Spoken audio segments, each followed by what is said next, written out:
people say, well, what's under the flat Earth? Because they're thinking of a disk floating in space. We don't know what's under the flat Earth because the deepest hole is 7.8 miles. And while they were digging that hole, while they were drilling that hole, they were using ground penetrating radar to see what they're going to hit next. And they were wrong every step of the way. No more rocks, no more water. They hit rocks, they hit water, right? They were wrong. And then they hit an impenetrable barrier. They tried for years to get through and they couldn't. And then they gave up.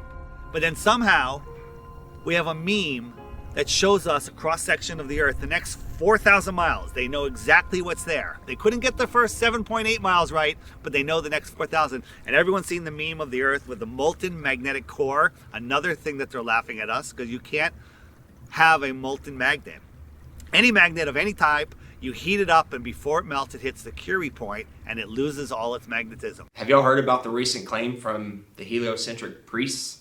They're saying that the core has stopped spinning and it's now spinning the opposite direction, which is going to cause all this chaos. Well, this morning we are learning about a shift in the Earth's inner core that sounds like the plot of a Hollywood blockbuster. Scientists say our planet's solid core, which is actually disconnected from the rest of the Earth's layers, may actually have stopped rotating and could even reverse course. What does this mean?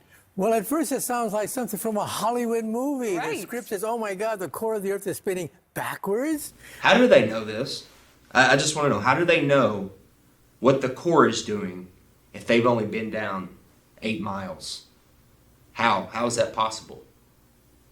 We've only, as humans, dug down a maximum depth of 8 miles. How do they know what's 3,000 miles down? Makes no sense. So if you look at a magnetic field on our ferrocell, you have something called the inertial plane or the block domain wall. That would be where we reside. We live within a magnetic field. And you can only go so far down before you're actually going to have the reciprocation of that energy or that magnetic field. We know the deepest hole ever dug is around 7.8 miles, which seemingly correlates to the deepest area in the ocean, of course, the Mariana Trench.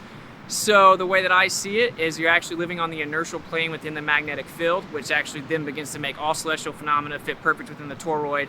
And of course, this entire idea that there's this magic magma core made of nickel and iron that's spinning at a different speed than the Earth spins is a complete fiction made up of seismic activity and speculation. And actually, when you look further into that, they say that that causes the magnetic field with something called convection currents. You have the geomagnetic field from the geodynamo model, and actually you would have a symmetrical magnetic field coming from the core. As it is a sphere, you would have the same magnetic field in the north and the south. But what the evidence actually shows is that it is not symmetrical at all, and in the south the magnetic field gets up to 30% weaker. There's something called the South Atlantic anomaly, which shows that it 100% is not some symmetrical dynamo effect causing the magnetic field. If you actually look further into the dynamo model, there's about 50 questions that have gone unanswered. They can't even get the math to work with supercomputers. It's pure speculation that they can't get to work, and it seems that actually we are just prohibited from going too far down based on pressure mediation within a magnetic